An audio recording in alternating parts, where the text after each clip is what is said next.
There we go. Okay, to those who are participating online, if there are problems with the sound, please do let us know in the chat room. Thank you.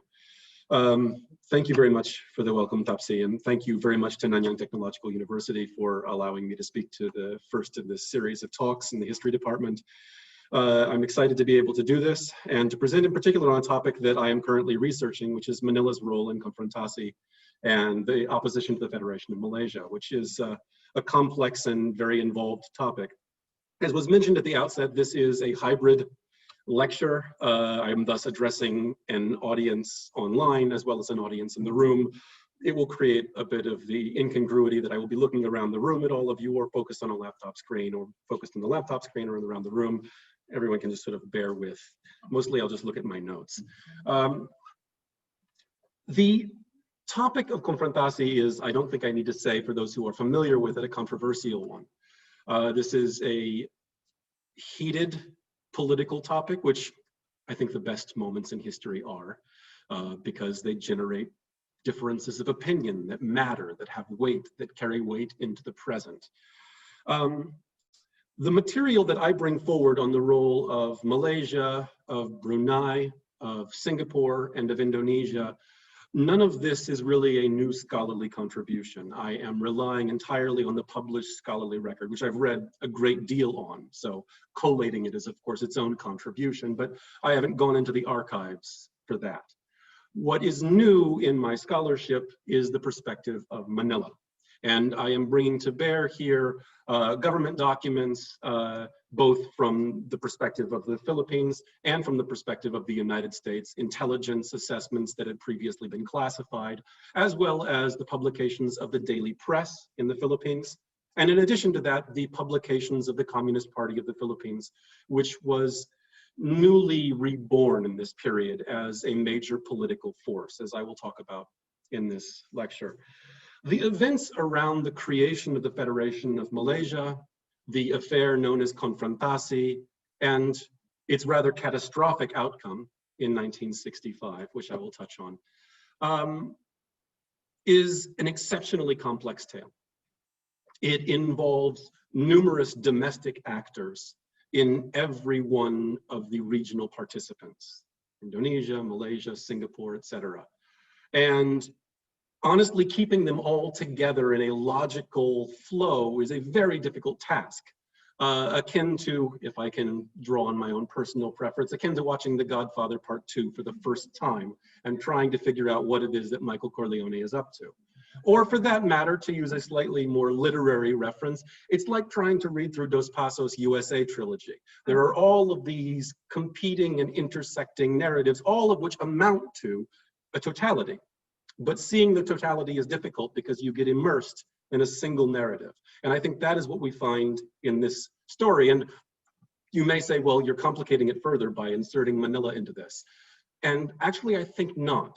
I think by seeing the Philippines as a central actor to this dispute, the outcome is a certain clarification, because there are certain commonalities that underline what I think are the key elements to the event, the affair known as Konfrontasi. At stake in this, fundamentally, at its largest level, was the problem of decolonization. We're looking at an affair that stretched from largely the Second World War and the Japanese occupation through to, I would like to say, 1965. It is with 1965 that the boundaries are really set, are clearly demarcated, and a certain stability, one might even say rigidity, sets into the region. And a key element of decolonization isn't simply self-government and so on, but as scholars have established around the world, the drawing of borders. Where will the borders be drawn? And every nation state, almost every single one in the world, there is a certain artificiality to the borders, a geographical artificiality to the way in which they are drawn.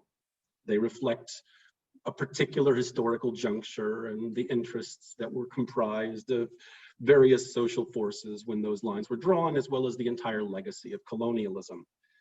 What is more, the nations that are then imagined within these borders, these imagined communities, which are imagined in service to the construction of nation, These always were imagined at the expense of alternative possible imaginings, alternative possible nations. And the borders that were drawn did not simply contain populations, they divided them.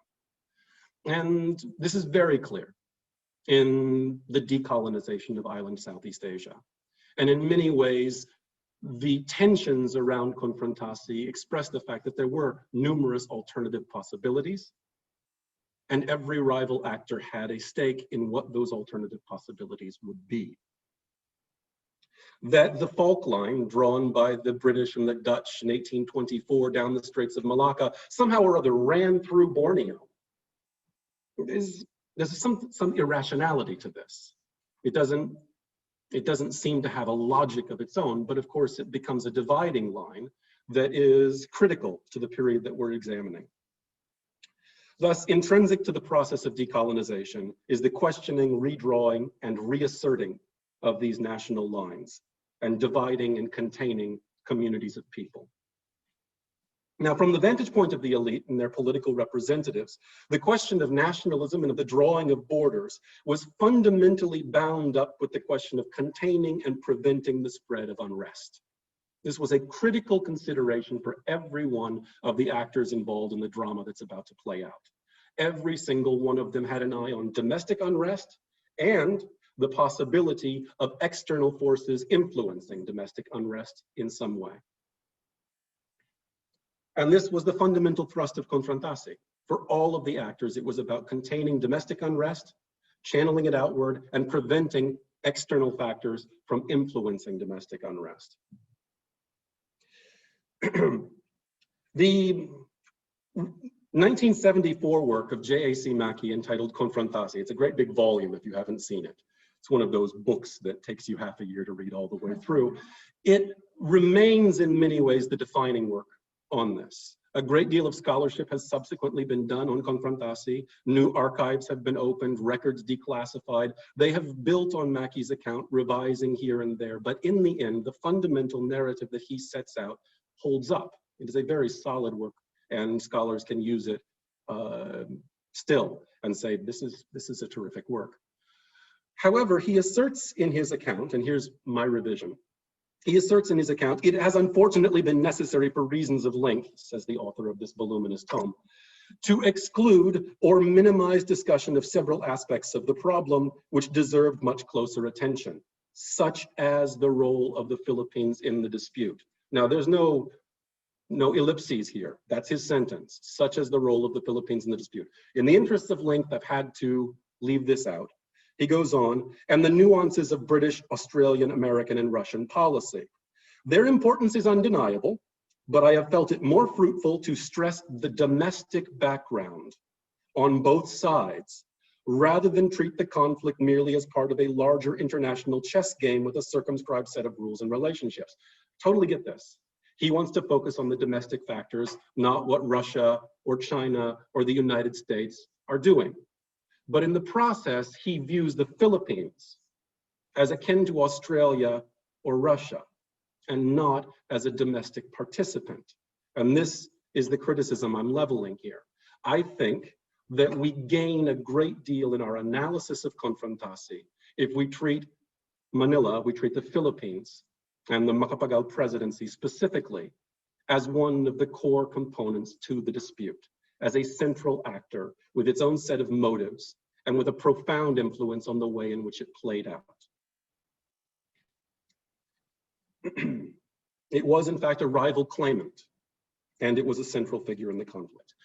I can't go into all of the details over the course of this talk. I'm writing an article in which I intend to elaborate this in more detail, but I want to lay out what I think we gain as scholars, as historians, by including Manila.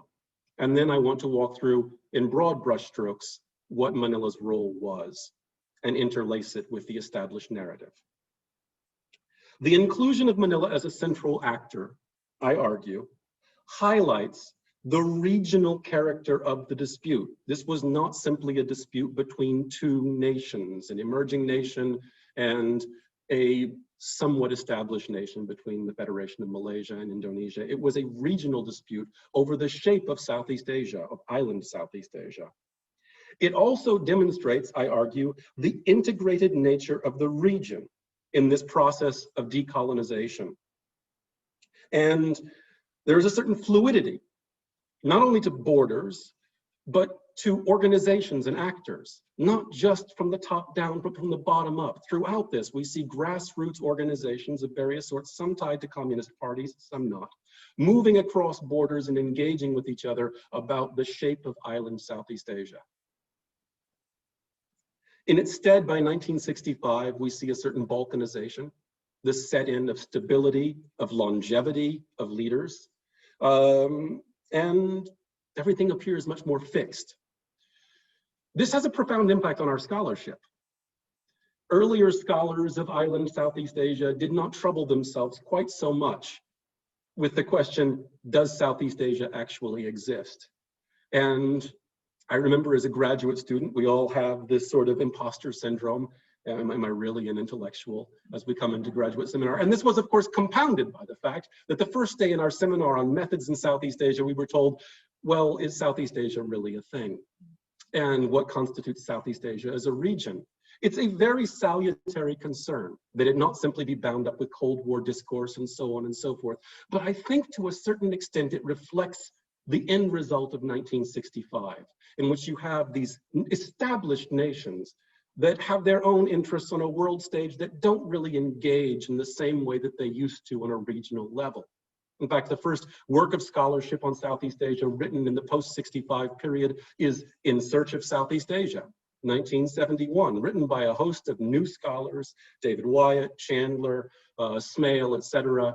And all of them are concerned that Southeast Asia is really a region. Most of them went through their graduate school work in the 1960s in the wake of these events. Whereas I would argue that certainly for D.G.E. Hall, but figures after him, George Cahan, Benedict Anderson, Ruth McVeigh, this concern would have been less palpable. Southeast Asia was a region. It was living as a region every day. And I think, first point, by incorporating Manila into our understanding of the Federation of Malaysia, Konfrontasi, and so on, we recognize that this is a very dynamic region. This isn't a border dispute over Borneo. This is about the shape of island Southeast Asia. Second, incorporating Manila highlights the fact that in every one of these countries, there was an emerging social crisis that had taken on a quite sharp form. Sukarno certainly was dealing with this in ways that I'll touch upon, but so was the Tunku, so was Lee Kuan Yew, so was Macapagal, so for that matter was Azahari in Brunei. Every single one of these figures was dealing with a domestic social crisis, strikes, seizures of land by peasants, bus strikes, and so on. There was, throughout the region, a sort of domestic instability. And in every one of these countries, again, by bringing in Manila, we see this, the role of the Partido Comunista ng Pilipinas, the PKP. There was a left force, sometimes communist, sometimes perhaps communist, and so on, but nonetheless, that's fundamental function was to attempt to channel this unrest outward. The focus of every one of these parties at this moment was the concern over Konfrontasi, over regional politics. At the same time, cautioning its membership, tact at home. We need an alliance with Macapagal. We need an alliance with Sukarno. And we have to maintain that alliance. And if we transgress the boundaries of property, if we strike, if we seize land, we jeopardize that relationship. Every one of the major leaders involved saw the solution to the domestic crisis in some form of irredentism, in an outward expansion. The Tunku looked to secure northern Sumatra. Lee Kuan Yew saw the solutions to the problems of Singapore and the creation of the Federation of Malaysia. Macapagal saw the problem of communism being thwarted by taking Sabah. Sukarno saw the problems within Indonesia, balancing between the PKI and the military, resolved through his policy of Konfrontasi. Every single one of these figures said, I can resolve the issues that confront my body politic by turning outward. But it wasn't simply a question of irredentism. This outward orientation was, in a striking fashion for every single one of these actors, bound up with the need to contain the Chinese working population. This is very explicit. Macapagal highlights this. By bringing in Manila, this becomes very clearly underlined because Manila said as much. The problem of Malaysia, and I'm going to deal with this, from the vantage point of the Philippines was, it brought Singapore to Sabah in one unit to the borders of the Philippines. And the unrest, first of all in the Malayan emergency, but more importantly from the vantage point of Macapagal, exemplified by bus strikes, the creation of the Barisan Socialist, and so on. All of these posed an immense threat to Manila's interests. And he said, I oppose the Federation of Malaysia, Sabah is Philippine territory, and if I control Sabah, I have a barrier, a buffer between me and the Chinese. And by seeing this, I think we see a commonality to every single one of the actors involved. That the task of controlling not all Chinese, but the substantial majority, the Chinese working population, was a critical consideration for all of the actors involved. And thus, while at the Manila Summit of July to August 1963, Lee Kuan Yew was the great absence, right? The notably absent figure who was present at the Manila Summit of 1963, the Tunku, Sukarno, and Macapagal, discussing the fate of Malaysia, discussing the fate of what became Konfrontasi. While Lee Kuan Yew was the noteworthy absence, nonetheless, the central concern was what happens to Singapore. This was the concern for everyone involved. What triggered this? Decolonization. I'm going to walk through the sort of the narrative now and play out Manila's role within this. And if some of the references I've made, some of you don't recognize them, they'll fit in now. The British are decolonizing. They see a bleeding of funds east of Suez, and they need to stem this. This declining, the declining coffers of the British government was a growing concern for the Macmillan government. And it mounted until you finally have the British gold crisis in the latter half of the 1960s. There was a need to stem the flow of money east of Suez by ending the colonies, but retaining the bases, in particular in Singapore. The British need to retain their military bases. And thus, the manner in which these are handed over is a critical concern. At the same time, there is a social crisis of sort of unrest within Singapore that is finding political expression. The PAP was breaking apart in early 1961 between an English-educated moderate wing and a Chinese-educated trade union majority. And we see this split in 1961 leading to the founding of Barisan Socialist and the creation of a rump PAP, the residue, which was left with 26 out of 51 seats, a majority of 1. Lee Kuan Yew knew that in the 1964 Singapore-wide elections, if there had not been a merger to create the Federation of Malaysia, it was likely that Barisan Socialist would win. There are domestic policies involved. And at the same time, the Malayan Ministry of External Affairs, so the vantage point of Tunku Abdul Rahman, asserted, unless therefore we can commit Borneo territories without reservation to Greater Malaysia, there will be no alternative but to allow Singapore to go communist. The conception is this: if you have a Federation of Malaysia created between Singapore and the Malay Peninsula, Malaya, while leaving the Borneo territories separate, you'll have a Chinese majority, working class Chinese population, and we'll have, this is the statement of the Malay Ministry of External Affairs, not mine, Singapore will go communist. That's the concern. The Brits had the same concern.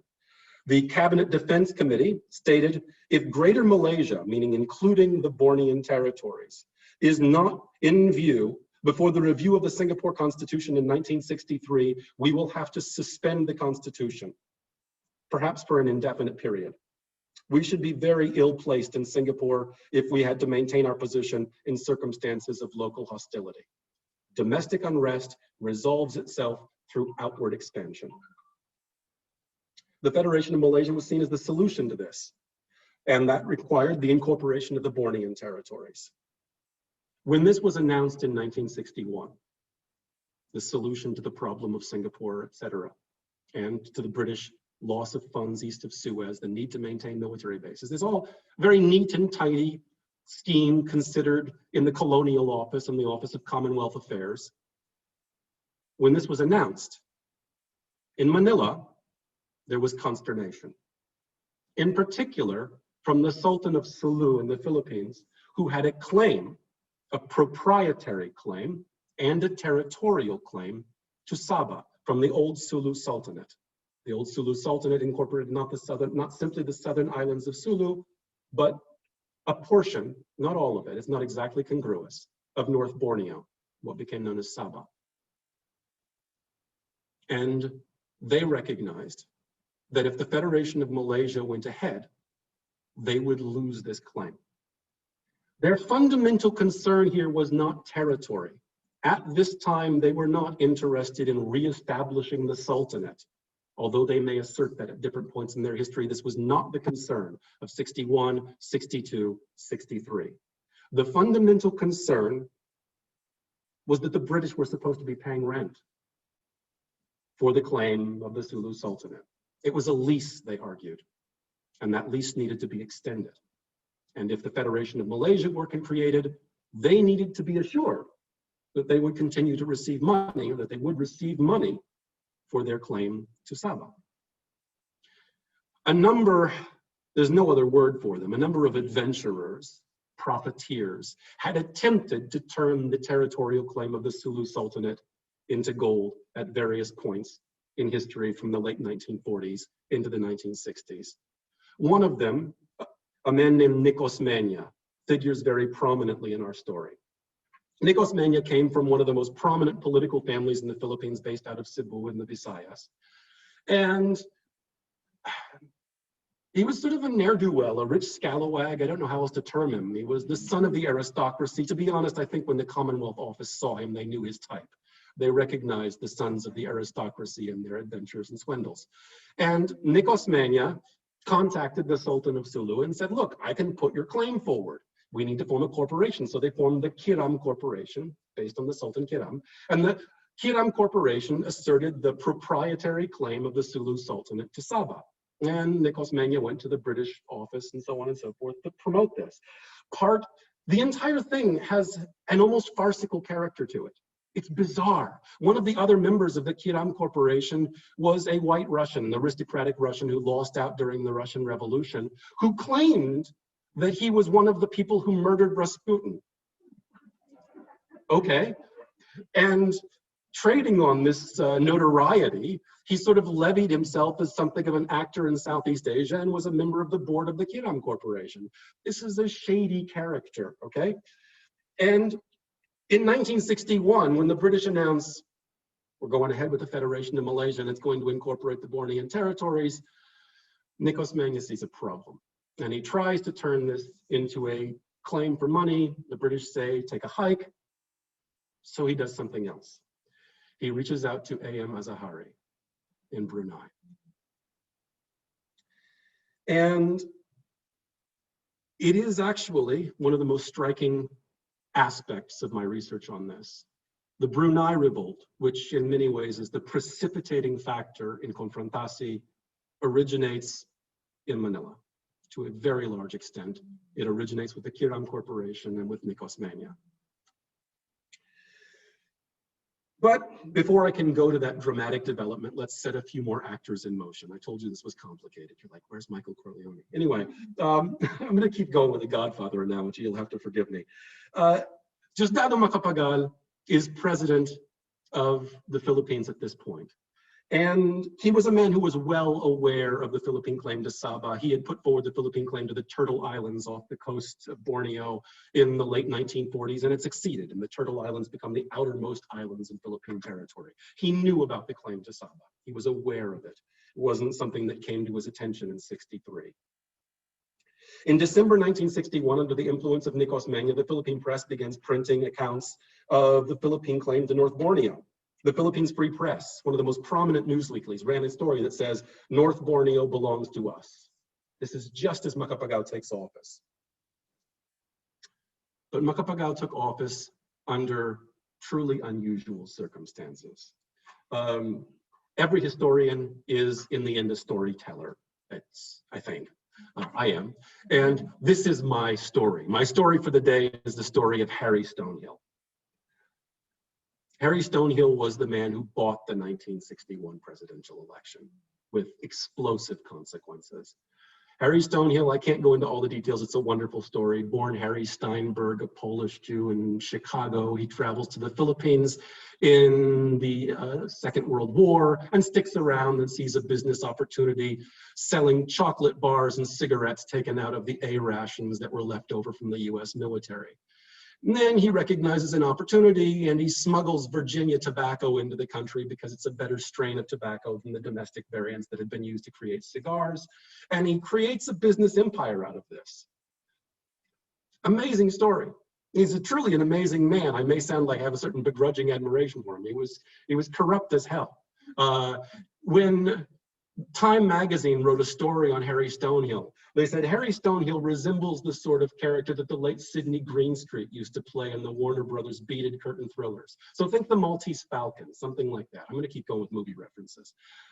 Harry Stonehill was a larger than life carpetbagger crook, okay?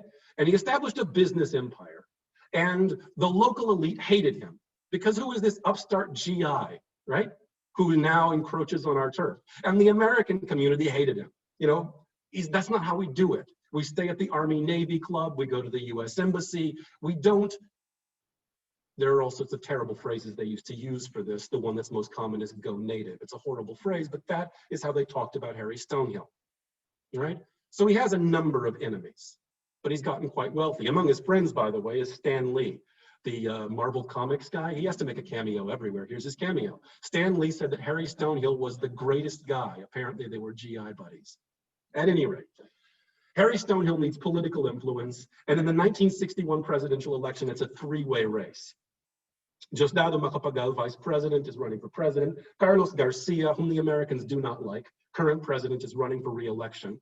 And Rogelio de la Rosa, a movie star turned senator and brother-in-law of Macapagal, is running for office. You had to know that the Macapagal family table was having some uncomfortable conversations as Rogelio de la Rosa was acting as a spoiler in the presidential election and threatening to undermine Macapagal's election. Harry Stonehill goes to Macapagal and says, and we know this now based on declassified documents from the US Embassy, as well as from court transcripts from 2011, which I worked through very carefully. Harry Stonehill goes to Macapagal and says, look, if you allow me to appoint 3 cabinet members and ensure that no foreign tobacco ever comes into this country to compete with my tobacco, I can buy the election. And Macapagal says, okay. And Harry Stonehill goes to Rogelio de la Rosa 1 week before the election and says, look, here's $1 million, drop out. And Rogelio de la Rosa says the next day, I've decided I need to spend some time with my family. And Macapagal becomes president. What's the relevance of this story? Well, it's a good story. But on top of that, Harry Stonehill had an accountant. Similarly, foreign extraction. It's a complicated story. I won't go into all the details. Nonetheless, he's not a Filipino. He comes to the Philippines, works as Harry Stonehill's accountant, and the accountant saw an opportunity. I think that a certain social type attacks a certain social type, and the accountant said, you give me a significant share of corporate holdings, or I'm going to tell everyone what you just did. And Harry Stonehill dragged his accountant by the ankles to the 12th floor of their building and held him over the balcony and said, if you tell anyone, I'll let you go. And he said, I won't tell anyone. And Harry Stonehill then let him go in a different sense, allowed him to leave. And he went straight to the US Embassy. And he said, Harry Stonehill bought the election. The US Embassy was horrified because they wanted Macapagal to be president. And they knew that if this story broke, Garcia would dispute the results and Macapagal would not be president. The CIA wrote about Macapagal in the lead up to the election. Macapagal is so pro-American, it's a source of some embarrassment to us. This was the man they wanted in office. And as a result of this, they decided Harry Stonehill has to be removed from the Philippines, but we have to do it quietly. So they contacted incoming Justice Secretary, a man named Pepe Jokno. And the CIA told Pepe Jokno, you cannot tell your boss, you cannot tell Macapagal, he may not know about this, but we need you to wiretap Harry Stonehill's offices, we need you to carry out a raid, the CIA will assist you in this, and we need you to arrest him. And Jokno says, I need to be sure that the US government is behind this, I need to meet with JFK. And they said, you can't meet with JFK. And he said, well, okay, can I meet with RFK? And they're like, yeah, RFK is actually flying to negotiate with Sukarno right now to negotiate the release of Alan Pope, who was responsible for bombing Indonesia and is now in prison. And while he's flying through, you can meet with Robert Kennedy. So Jokno meets with Bobby Kennedy, and Bobby Kennedy says, yeah, we need you to arrest Harry Stonehill, but don't tell Macapagal. And so Jokno does. And Macapagal finds out when it breaks across the press. As a result of this, long story short, and yes, I did just want to tell this story. Long story short, Macapagal has for about a year a complete falling out with the United States. Washington's boy becomes a staunch anti-colonialist for about 1 year. It's a very critical year, from 1962 to 1963. It wasn't just the personal effrontery of this. It was the fact that as a result of Harry Stonehill saying, don't let any tobacco in, Macapagal didn't let the tobacco in from the United States. The US Tobacco, who they own a number of legislators in the United States, said, you let that tobacco in or we're not going to pay you any war credits for the damages that were caused during World War II, which was perhaps the most important piece of legislation in the United States in the eyes of the Philippines. And they did. They succeeded in blocking payment to Filipino veterans of World War II because tobacco wasn't allowed into the country. So because of this falling out over Harry Stonehill, there was a brief period of independence. Macapagal said, you know how July 4 is Philippine Independence Day? That's Philippine American Friendship Day. Independence Day is June 12th. That's when we declared our independence from Spain. That's our Independence Day. And you know how we wear Americana, that is to say a suit and tie? We're not going to wear that anymore. Formal attire is now the Barong Tagalog. In many ways, these are very superficial nationalist measures, right? You're changing your shirts, you're changing your dates. But they indicated a certain shift.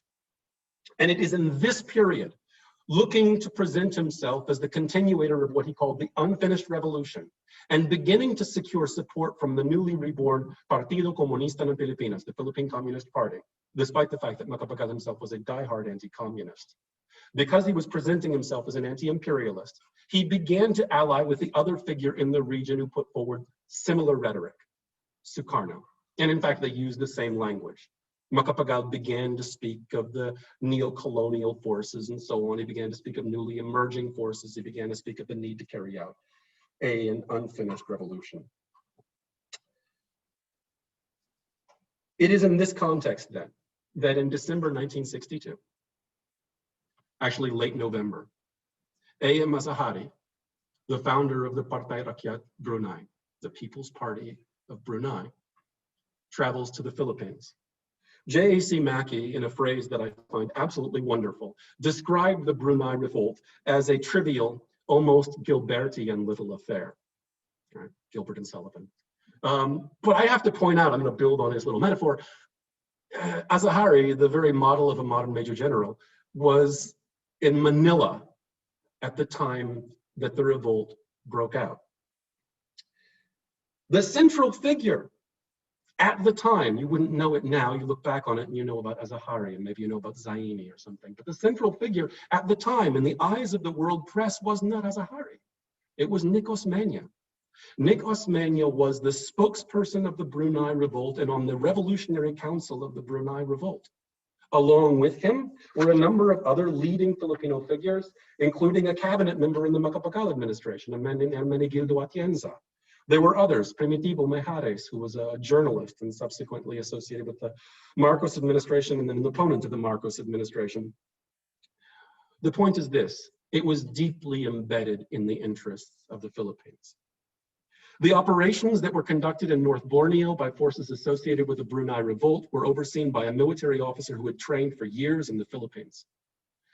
Within days of the outbreak of the Brunei Revolt, the PKP, the Philippine Communist Party, announced that through their organizations, the party itself made no announcements, but through their union organizations, announced that they would be deploying 1,000 armed volunteers to assist with the Brunei Revolt.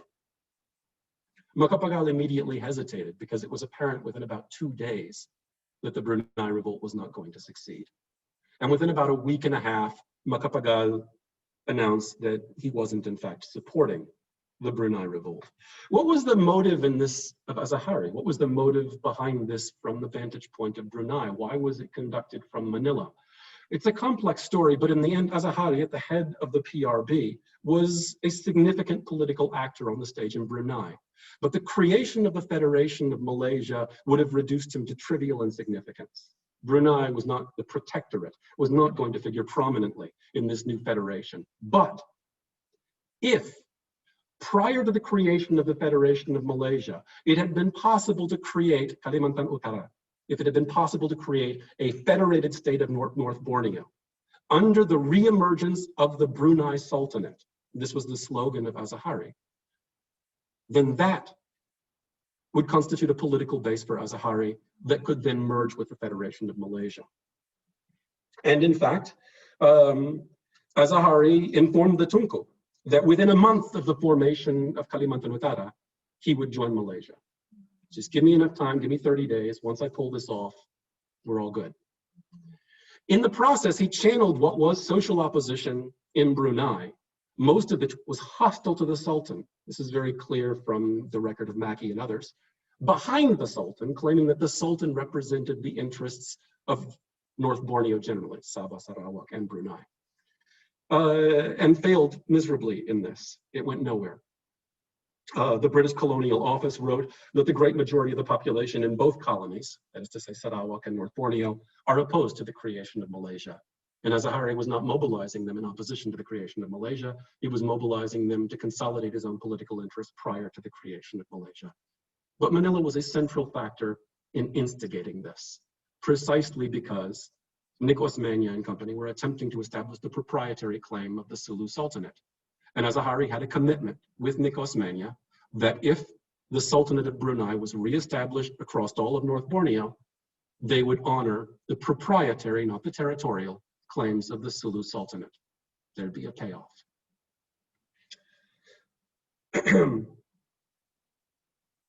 Sukarno, meanwhile, had to bring Indonesia in at this point, because prior to the Brunei revolt, Indonesia had made no specific statements against the formation of the Federation of Malaysia. They had not declared their opposition to the Federation of Malaysia. And in fact, Subandrio had made a couple statements saying that they weren't opposed to it, the foreign minister Subandrio. It was with the Brunei revolt that we begin to see Indonesia's strident propaganda against the formation of Malaysia. Why? Historically, in retrospect, it's incredibly obvious, painfully obvious, that Sukarno was at the top of a volcano. He was sort of a Bonapartist figure, balancing between competing interests. And those interests above all were constellated in the military and the PKI, the largest communist party outside of the socialist bloc, the immensely influential Communist Party of Indonesia. And he attempted to balance between them. He also attempted to balance between the claims of US and British imperialism, as he would term them, and the newly emerging forces. And this balancing act that he was compelled to engage in, both by his geopolitical position and his social position, lent every action that he had a certain volatility, a certain immediate pragmatism. And a good many scholars have attributed this to the psychology of Sukarno, and doubtless that played a role. But in the end, I think it was the social function that he had. And the problem was that in 1962, the West Irian campaign was ending.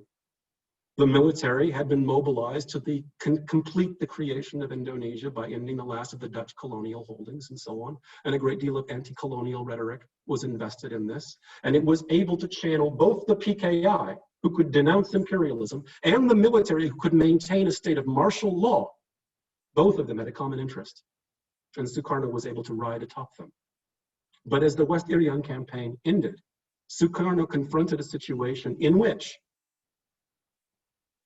would martial law be extended? What would the military say if he rescinded it? Could he maintain the military at its current enormous size? What would the PKI say, and how could he maintain control over workers and peasants who were becoming increasingly restive? There were seizures being carried out on the estates, strikes that were being conducted, and the PKI repeatedly in 1963-64 said, don't seize the estates. Sukarno is going to open a NASACOM cabinet that will incorporate Communist Party members, calling for tact. Opposition to the Federation of Malaysia presented Sukarno with the opportunity to once again take all of these domestic tensions and channel them outward. And in much the same way that Manila was attempting to do. Manila's interests in many ways are an almost exact reflection of the interests of the Indonesian military.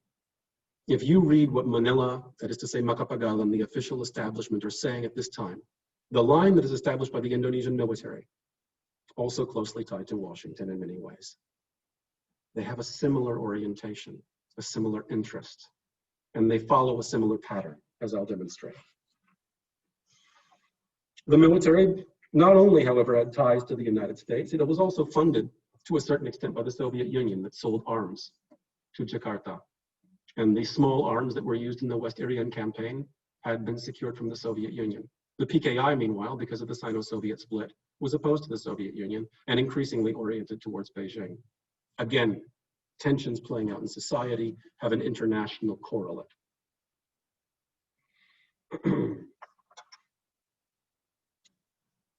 It is in this context that the Philippine Communist Party is reborn, December 1962. It still emerged, it still existed, but it had been dormant for a long time. But in December 1962, at the instigation of a member of the PKI named Bakri Ilyas, who was a graduate student in the Philippines, he brought together effectively a new executive committee of the Communist Party, including a man named Joe Masison, who subsequently became the head of the Communist Party of the Philippines, and then a breakaway party that organized itself along the line of Beijing. This is the center, honestly, of my scholarship and the subject of a talk that I gave. It feels like a long time ago, quite recently. Their immediate interest, the reason for their rebirth, was to attempt to establish relations with Macapagal as he attempted to establish relations with Sukarno. That was their fundamental focus. There was a newly formed labor union organization called Lapiang Manggagawa, a trade union umbrella. And they, at the head of that organization, brought that organization into an alliance with Macapagal, pressuring him to orient towards Sukarno, hailing him for carrying out the unfinished revolution.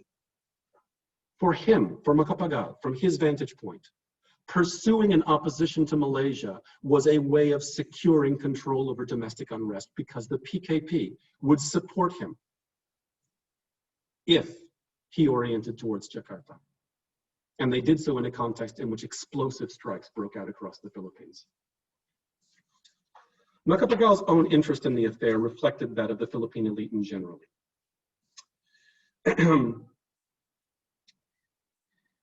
His Foreign Affairs Secretary, Salvador Lopez, stated, Macapagal's concept of mafilendo, right? That is to say, Malaysia, the Philippines, and Indonesia, this regional organization that was meant to come out of the Manila Summit of 1963, has been inspired precisely by the problem of the Chinese. This is a quote from the Foreign Affairs Secretary. And the desire to control them within Malaya, Singapore, and the Borneo territories. Singapore is exploding. Again, the Philippine Secretary of Foreign Affairs. And the power relationship between the Chinese and Malays in the projected area of Malaysia is changing. With the very narrow margin they have now, even with the addition of predominantly non-Chinese Borneo populations, how can the Malays long maintain political superiority, given the political sophistication and wealth, not to mention the increasing numbers of the Chinese?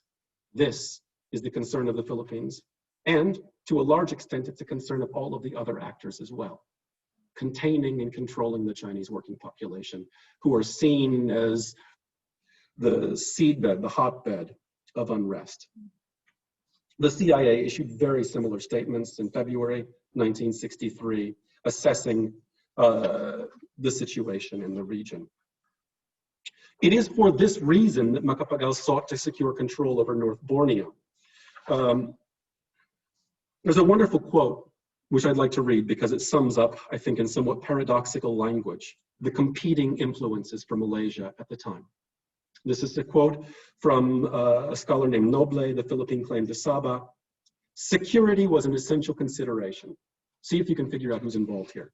Malaysia was necessary to prevent the spread of communism. That's the Tunku and Lee Kuan Yew. Malaysia was dangerous because it facilitated the spread of communism. That's the Philippines. Malaysia was intolerable because it threatened Indonesia with bases directed not against communism, but against newly emerging forces. That's Indonesia. Malaysia would make territories involved strong and stable. Insufficiently strong and stable, or too strong and stable. North Borneo was equally necessary as a component in the anti-communist balance of Malaysia and as an appendage to the anti-communist defense line of the Philippines. Everyone wants to control North Borneo because it constitutes the pin in all of this anti-communist activity. We need to incorporate it into Malaysia or Singapore will go communist. We need to prevent it from being incorporated into Malaysia or will go communist. We need to secure it or it will bring the influence of either the British, say the PKI, or of Chinese communism, say the Indonesian military, to our borders. All of them need to control North Borneo so that they can control the Chinese. Now, this regional perspective is sharply brought into light, I argue, by bringing in the vantage point of the Philippines. I think it's one of the most central aspects of why we need to consider this from that perspective. The Manila Summit occurs in 1963, in which these issues are all going to be hashed out. To a certain extent, for Macapagal, some of the issues were already resolved, as it were, in February of 1963 by Operation Cold Storm. The arrest of leading members of Barisan Socialist, etc., and the Malayan Communist Party associated with Lee Kuan Yew and the Earl of Selkirk was, for Macapagal, while not the end of the problem, things weren't quite as bad as he thought they were going to be. The issue of Sabah wasn't quite so central. It still mattered. It still mattered because the alliance with Sukarno was good domestically. It secured him the support of all of the trade unions in an election year because of the PKP. It was good for posturing as a nationalist. He had canceled a visit to Washington. No Philippine president had ever done that before. Of course, he went to visit Franco instead, but he canceled the visit to Washington. So this is a significant factor. Crisis breaks out just on the eve of the summit, July to August 1963. Macapagal is in a tailspin. It's an extraordinary moment. One of the interesting things as a historian, you tend to follow one strand of development. And then when you read a paper, and Benedict Anderson has written about the issue of simultaneity, right, in imagined communities. When you read the newspaper, it all just sort of comes together and you're like, oh my God, these were all happening at the same time. And July 1963, you see Sukarno and the Tunku showing up in Manila. An election summit is being held for the upcoming domestic election. Pepe Jokno, the man who arrested Harry Stonehill, suddenly comes forward and says, Harry Stonehill gave money to Diosdado Macapagal. Macapagal is in a tailspin. And then just as the summit opens, in a catastrophic event from the Philippine vantage point, a plane crashes, carrying with it all of the Philippine Boy Scouts going to the World Jamboree. This is still sort of a national tragedy. There's an entire subdivision of streets named after all of the scouts that died. On the eve of this, it's a period of complete crisis. And Macapagal tries to resolve the crisis by saying, I didn't take money from Stonehill, it was my vice president. The vice president was the Secretary of Foreign Affairs. And the vice president, days before the Manila summit, says, I quit. And like 3 days before the Manila summit and the meeting with the Tunku and Sukarno, Macapagal has no Secretary of Foreign Affairs. So he quickly promotes his Undersecretary of Foreign Affairs, a man named Salvador Lopez. And Salvador Lopez was the center of all of the organization against Malaysia in the Philippine Foreign Affairs Department. And thus, by a curious set of circumstances, he was the spokesperson during this event. It wouldn't be a significant contribution to scholarship if I went through all the details of the Manila Summit. We know most of them. Some of the most interesting details come from the scholar George Cahan, who was part of Sukarno's entourage, was staying with the Indonesian delegation and snuck out every night to meet at the back door of the USO with Howard Jones, the US ambassador to Indonesia. And they would like compare notes, and then Cahan would go back to the Indonesian delegation. It's in Kahan's memoirs. It's rather amusing. Kahan also reports that on the opening day of the Manila summit, Macapagal delivered his opening address, and his first words were, "The question in everyone's minds, will this summit be a success?" And Kahan says, "And the power went out." I don't know, it's something, as a Philippine scholar, I have to say that that's classic. It's great. The upshot of the Manila summit and all of the negotiations was to reach out to UTAN, the Secretary General of the United Nations, and say, look, we need a referendum. Now we can't have a popular referendum. There's no time. Malaysia is going to be declared in a few days. We just need you to poll existing elected leaders and see if they want to join Malaysia or not. This is a fix. Everyone knows it. The outcome of this election, the British know it, the Filipinos, the Indonesians, everybody's saying in the confidential memoranda that you can read through now, we know what's going to happen. But it allows us to present as if there was an element of self-determination by polling the elected leaders and by having watchers. The problem was that the head of the Commonwealth Office, Duncan Sandys, he'd be damned if he'd let anyone tell the British how to dispose of their colony. This sort of the idea that the United Nations would supervise this and so on. The Americans were deeply upset by this. They referred to him as John Bull in a china shop. And he's messing up the whole deal with his stepping in and like refusing to allow the Indonesian and the Philippine delegations to watch the polling and so on, to give Sukarno something to latch onto. JFK wrote a letter to Harold Macmillan and said, please extend the counting a little longer and allow Sukarno to be cheaply bought. Direct quote. They did not. They were under a lot of pressure actually from Lee Kuan Yew, who felt the need to hold an election, etc., and said, I'm going to announce a mini Malaysia if the Tunku won't go ahead with a Malaysia right now. And the Tunku was under pressure. The Tunku went to Duncan Sandys. Duncan Sandys said, all right, announce Malaysia. And before the polling was done, they said, well, we're going to have a Federation of Malaysia. You can keep polling, but it's going to happen September 16th. Now, this is where it gets interesting. I think everyone knows who's familiar with this history that on September 16, there were protests in which there were riots, whatever, that attacked the British consulate in Jakarta and that stoned it and so on. It's a very interesting narrative. What's often left out is that there was also an attack on the Indonesian consulate and the Garuda, the symbol, was stepped on by the Tunku and said, go bury that. But what's particularly left out is this. In the Philippines, there were protests in the streets outside the British consulate shouting the slogan, Ganjang Malaysia, crush Malaysia. Rocks were thrown through the British consulate windows and so on and so forth. This isn't part of the established narrative. The narrative is Indonesia, Malaysia. But in fact, the old crush Malaysia and so on was a key component of protests in the Philippines as well. Macapagal established economic ties with Jakarta, and it was conceived that Manila would replace Singapore as the entrepot for the region. That was the purpose of this trade deal that he established with Indonesia. It went nowhere. Manila couldn't replace Singapore. But that was the conception. This was going to go ahead. And there were very friendly ties between Macapagal and Sukarno into early 1964. I can't go into all of the details, but there was a falling out bound up with changes in US policy. JFK was to travel to Indonesia in early 1964 and iron things out. And Sukarno was like, that's great, that'll work. That deal was struck on November 19, 1963. That didn't play out.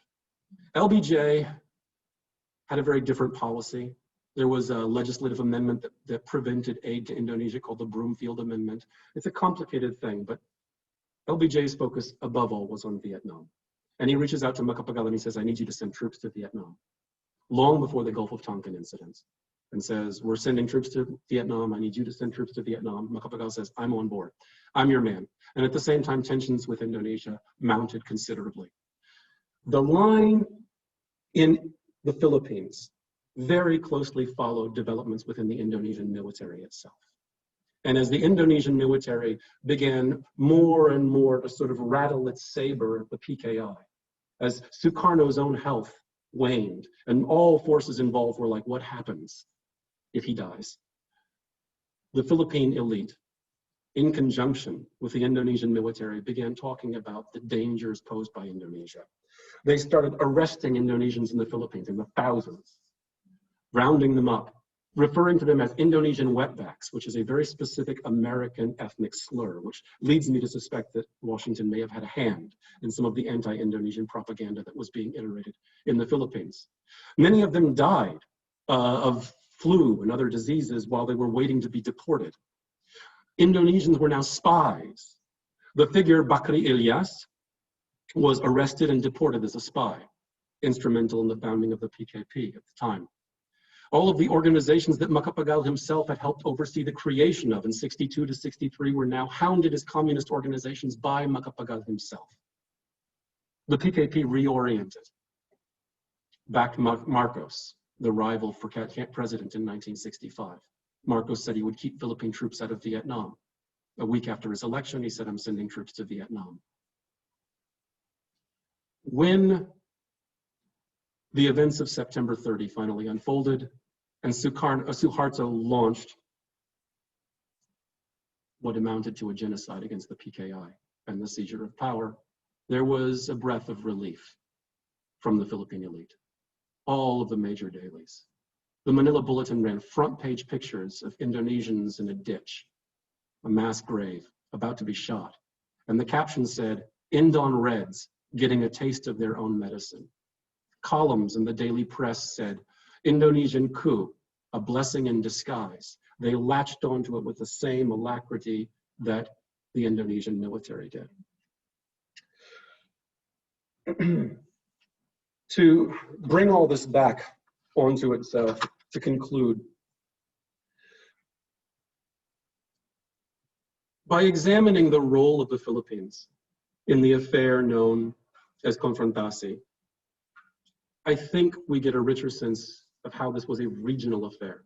In the end, a struggle over the future shape of island Southeast Asia, and over the best means to contain social unrest, which was, in a highly racialized fashion, very much seen as bound up with the Chinese working population and the need to restrain them.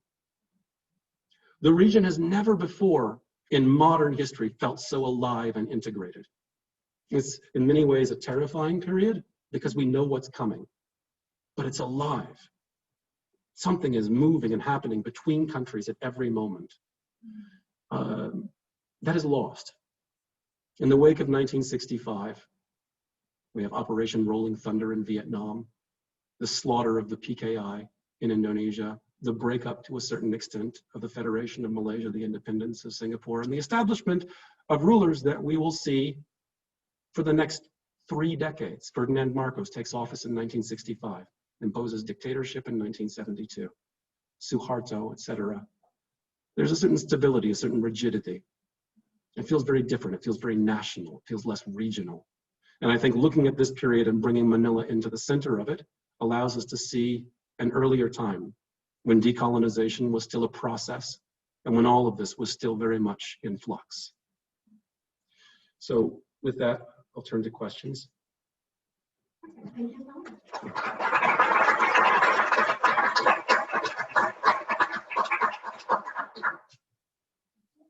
So really quick, there'll be questions online and questions in the room. For those in the room, try and be brief because I'm going to repeat what you said for the purposes of the mic.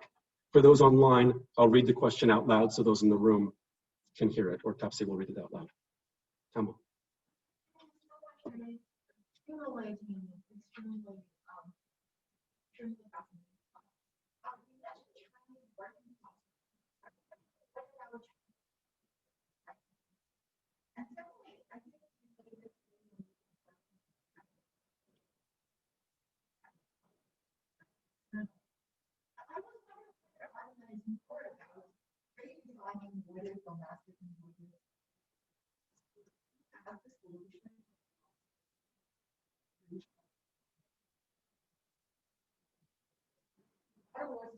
Exactly the community that leaders to reformulate lots of the economic issues. Yes. So I love the second part of your question. So I don't know if everyone can hear it. The first I'm going to repeat the questions as I answer them. The first aspect of the question was, I made a serious point about the Chinese working class. To what extent were Chinese business owners, tycoons, and so on also involved? Doubtless they were. However, what I have read, everything that I have found in the confidential papers of the government, or in the writings of Macapagal, or in the account that Kahan records of his interview with the Philippine Secretary of Foreign Affairs, has a very singular focus. It isn't simply racial, it's class. And it's not simply class, it's racial. He's not just talking about the working class, but he's not just talking about the Chinese. He's talking about Chinese workers. Now, it may not be that every time they say Chinese, they say workers, or every time they say workers, they say Chinese. But in every passage, they're going to clarify that they're talking about Chinese workers, that they're talking about Chinese workers by talk about things like strikes, right? So what was the broader racial conception? I don't know. But it seems to me that there was a class component to their racial fears, and there was very much a racial aspect to their class fears. These were inseparably bound up with each other. The second question that you asked was, I spoke about this sort of projecting the domestic outward onto the external and so on, and you make a really good point that I'm just going to steal that and incorporate it in my article, and I'll put a little footnote. But the idea is that these things weren't fixed yet. If this is the process of decolonization, there isn't yet a firmly fixed domestic or a firmly fixed external. This is exactly what's in dispute. And then fundamentally, it isn't about projecting the domestic onto the external so much as establishing what is domestic and what is external. I think that's a very valuable point. Thank you. Others?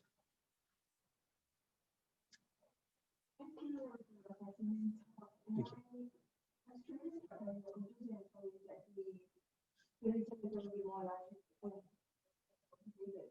I agree with that. I'm not sure what what is the shape of Southeast Asia that would have, and this is about direction, that would have taken, that would have arisen if in Philippines and Indonesia had been more successful in the opposition to this, the formation of the Federation of Malaysia. It seems that there is no, how can I do this? I think with the addition of the Philippines, the polarization between right and left becomes even more clear, and Malaysia doesn't quite, in whatever configuration, the Malay Peninsula and their rulers never quite fit in with the rest of the region. Yes. So first of all, in terms of sort of incorporating your question into my answer, in terms of the question of integration, it may be the wrong word. I don't mean to imply that they were a single organic whole.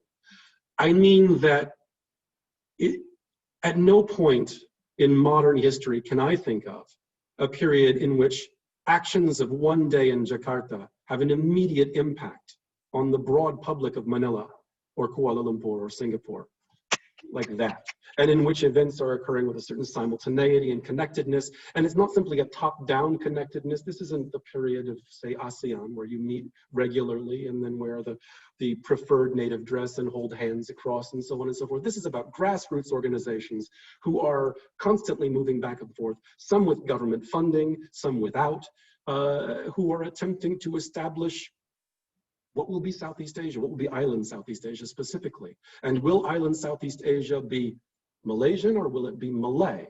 And this is a critical component of the Manila summit because Macapagal was convinced it would be Malay. And one of the things that he disliked about the Federation of Malaysia was the idea of a Malaysian Malaysia. He wanted a Malay world for the Malay race, and he was very explicit about that. And Mafilendo was to be founded on this principle. And a Malay world for the Malay race is about excluding above all the Chinese. In terms of the alignment of interests, maybe an overlap of interests. There is an overlap of interests, a similar set of concerns, shall we say, if not interests, a similar set of concerns. Azahari is concerned about extending outward to maintain a political base of support in a situation of social crisis by creating Kalimantan Utara, right? North Borneo as a unified sultanate. And both Lee Kuan Yew and Tunku Abdul Rahman are concerned about preserving stability on the peninsula and in Singapore by incorporating North Borneo into the Federation of Malaysia. And Sukarno, I don't know that he's concerned so much about territorial expansion as he is concerned that there may be a certain appeal that allows certain layers to be drawn off towards Malaysia, and he needs to prevent that, and he's pushing outward, but to contain domestic crisis, and so is Macapagal. And while that may not be a similar set of interests, it's certainly a similar set of concerns. Perhaps that's a better formulation. There was an alignment of concerns by everyone involved. Do we have questions online? I want to get that, but I also want to make sure we go back and forth. Let's take one online. Can you read one? Sure. So one of the questions here we have is there any direct link or impact, do you think, of the Konfrontasi event to the Indonesian invasion of East Timor in 1975? Perhaps. I'll be honest, this is not an area of my expertise, and I couldn't speak to it with anything more than a reference to a book that I had read somewhere. So I would be reluctant to give a definitive answer to that. There is a direct link between the policies of Konfrontasi and the catastrophe of 65 to 66. The slaughter of the PKI, the removal of Sukarno, the installation of Suharto. These things are inextricably bound up. Not to say that one simply caused the other, but that the same underlying social tensions, further exacerbated, found expression finally in 65. But I couldn't speak to the events of East Timor with any certainty. Should I? Fantastic talk. Thank you. This is awesome. I really enjoyed it. And I like the permutations you had on spot. It's really nice. I don't know how you answer this question, but as you were talking, I was thinking much more about method than I was about content. Interesting. Something that doesn't really happen. And I was thinking about, I'm a pre-modernist more or less, and it's quite common for people to, I think, unconsciously divide method, generally speaking, talking about the pre-modern world, especially in pre-modern age, between some kind of big man theory, and you can divide it up any way you want, all the different sociological permutations of that, right? You can still divide it up into gender and race and blah. Right. But big man theory versus some kind of subaltern theory. They're trying to explain what's going on politically. Right. Once we hit the modern era, whatever that is, if it exists, then somehow all of a sudden a lot of academic discourse becomes trained on something that we might call a cluster of subaltern discourses, whereas before, people seem to be a lot more comfortable with big man theories of explanation for how politics operate. Right. Now, at the risk of sounding too binary, I think that it's an unconscious part of how academia operates when thinking about modernity versus pre-modernity. And this seems like an interesting moment to moment that you're talking about in history to broach the question of whether or not these, you considered either of these as being more important to try to understand politics. Was there a sort of, is there a sort of big man theory orientation, some permutation of it, Right. that informs the way you look at these individual figures, Right. and the way they exercise power through practical means or through charisma or some combination of the two, Right. versus the subaltern narrative? And I asked this specifically because I felt like there was a ding going off in my head every time I heard a big man's name Right. in your talk, and then another ding, which was when I heard workers or peasants. So I'm going back and forth. Yeah. All right. So I'm just going to use this as a wonderful segue to talk about why people mention big man theory in Southeast Asia. I am going to address your question. But in the end, you have these immense social forces, which comprise both your sort of your subaltern layers and your big men in some sort of complex interaction with each other. There is no possibility of having a big man if they are not riding atop vast social forces. And these social forces aren't simply vast impersonal forces, they're comprised of social classes, right? Now, the idea that they are big men and that somehow is an embodiment of this transition from the pre-modern to the modern, was something that they themselves articulated. And they articulated it because it had been pre-articulated for them by the Berkeley Mafia. The Berkeley Mafia being a set of political scientists at UC Berkeley, my alma mater, go Bears. Just kidding. The UC Berkeley Political Science Department, which was contrary to all ideas that you may have in mind about Berkeley if you don't know the details, a very right-wing department, determined to sort of write the CV, as it were, for various dictators around the world. And they wrote the memo for Suharto in particular by coming up with what was effectively the big man theory for him and saying, you don't understand, in countries like Indonesia, we require cultural agreement rather than democracy, and cultural agreement is constellated in a single big man. And that big man, therefore, is the embodiment of the interests of the community. And Suharto, or one of his intellectuals, I would have to imagine, read this and he's like, yeah, that's why I do this, because I'm a big man. Like they said, we have a big man theory. And then he goes to Marcos in February 1972, February 14, Valentine's Day. Suharto visits Marcos, they love each other. And he tells Marcos, here's how you impose dictatorship, straight up. And Marcos is like, okay. And then Marcos has this conception of revolution from the center. I'm the big man at the center of society. I'm going to carry out revolution, a democratic revolution on behalf of everybody else. So this rhetoric of the big man, it's not simply an academic discourse. It's a discourse of those empowered themselves, and it served very self-serving interests. So that's my little segue, but it's something to add to this thought about methodology. You want to take another one online?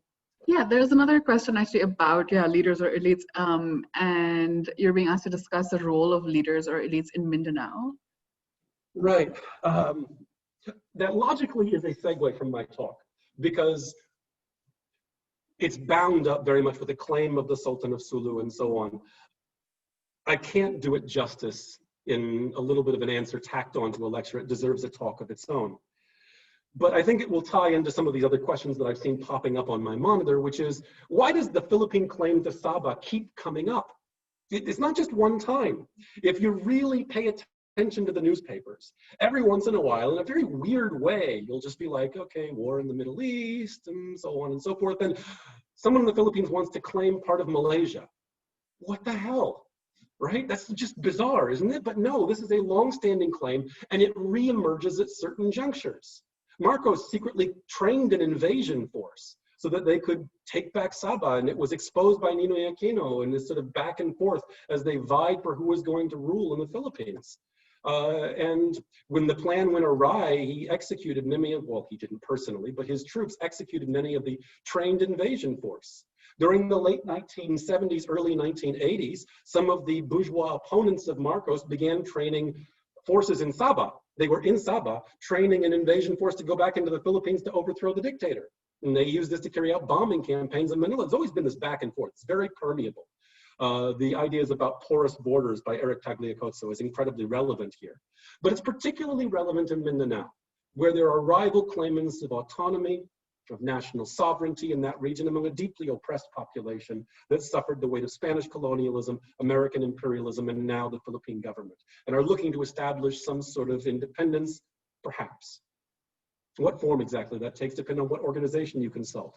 But very often in the process, at some point or another, as a means of deflecting the domestic onto the external, to come back to that dichotomy of ours, they will bring back the question of the Philippine claim to Sabah. In the peace talks with the MILF, wonderful acronym in Philippine politics, we had the reassertion of the claim to Sabah. And why did it come up? Because a rival actor in Philippine politics was attempting to undermine the peace deal. It was always about attempting to deal with domestic politics by deflection outward. And this is very much bound up with elite rule in Mindanao. That's an outline answer and a touch too flippant. But nonetheless, in the end, the claim to Sabah has become inextricably bound up with competing elite interests in the Philippines and in Mindanao in particular. Other questions? So the next question is one that's asking about, is there any relationship or lobby from the Communist Party in Indonesia with the Communist Party in the Philippines? Yes, that is a great question, because that's my dissertation. The Communist Party of Indonesia was instrumental in the rebirth of the Philippine Communist Party in the early 1960s. There were ties going back earlier. And in fact, the figure Tan Malaka traveled to the Philippines in the 1920s prior to the founding of the Philippine Communist Party and met with trade union leaders in one of the initial steps to the founding of the Philippine Communist Party. So a long set of ties. It comes and goes depending largely on vicissitudes in Indonesia and less on the Philippines. Indonesia was always in this regard sort of the big brother. And people would come from Indonesia to the Philippines, and then eventually they arranged Filipinos to travel to Indonesia. The most central figure in this was Joma Sison, still head of the Communist Party, founder, etc. He went to Indonesia in 1961 to 62 and received instruction under the leadership, including IDIT, and took away the line of the PKI and brought it back to the Philippines. There are a long set of interesting backs and forths in 61, 62, 63, 64. But in 1965, with the crushing of the Indonesian Communist Party, one of the fundamental questions that confronted the Philippine Communist Party is, what was the significance of the ending of the Indonesian Communist Party, and where was now the international ties of the PKP? And it was in this context the party broke apart, oriented either to Moscow or to Beijing. The wing that was oriented to Moscow established ties with Marcos and endorsed his dictatorship in 1972. The wing oriented to Beijing used the radical rhetoric of protracted people's war and the Cultural Revolution to establish ties with the conspiring section of the elite that looked to take power away from Marcos. So rival sections of the elite, rival geopolitical interests, but triggered above all by the ending of ties with the PKI. Now, the man who became head of the Beijing-oriented wing, Joma Sison, analyzed the events in the PKI in 1966. He wrote an article in the Philippines Free Press, the largest news weekly in the country, analyzing events in Indonesia. And he saw the slaughter in May of 1966 as the opening of a revolutionary period. This is very much in keeping with the line of Maoism at the time.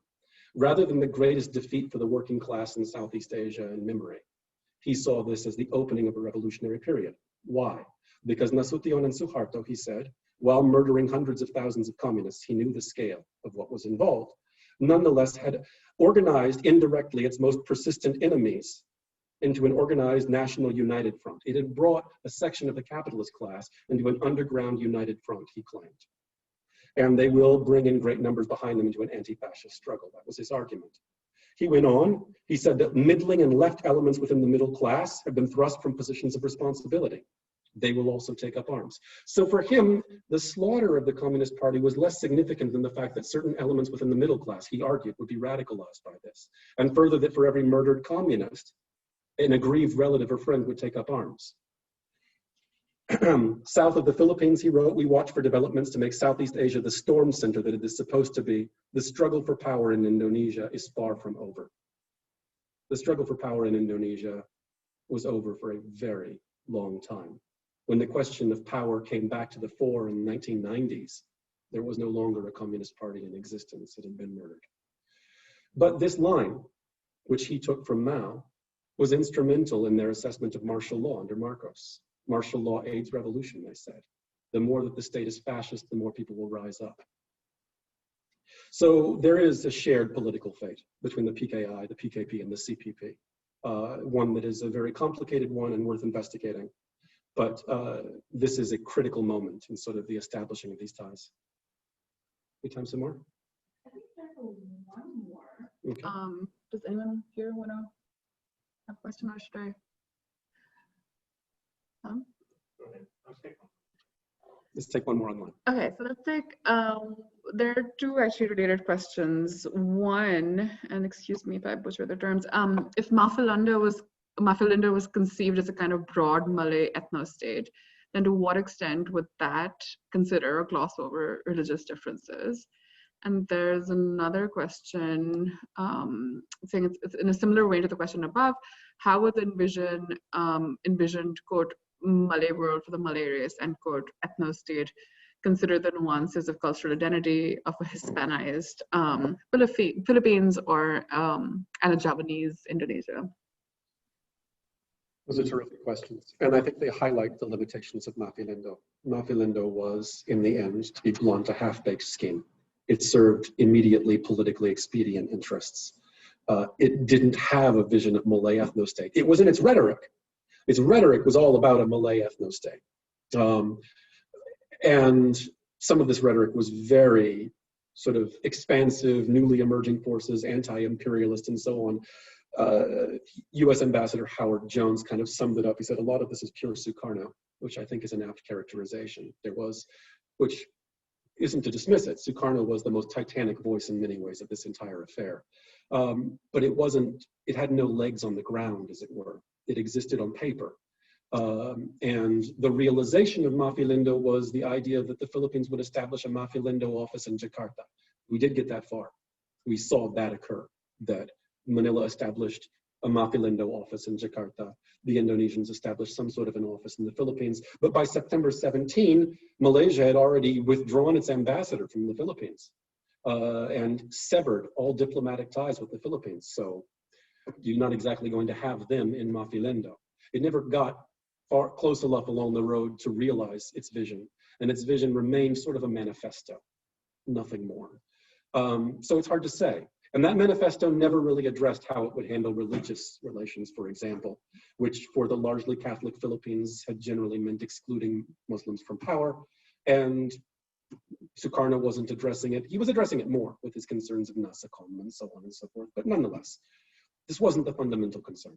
The fundamental concern of Mafilondo was about some sort of a Malay opposition to the Chinese. The word Malay is there precisely because it was about establishing a racial bulwark against the threat of the Chinese working class in Singapore.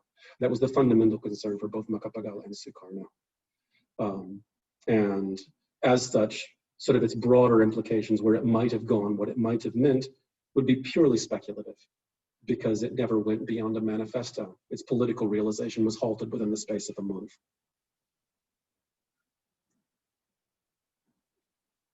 So I guess that's it.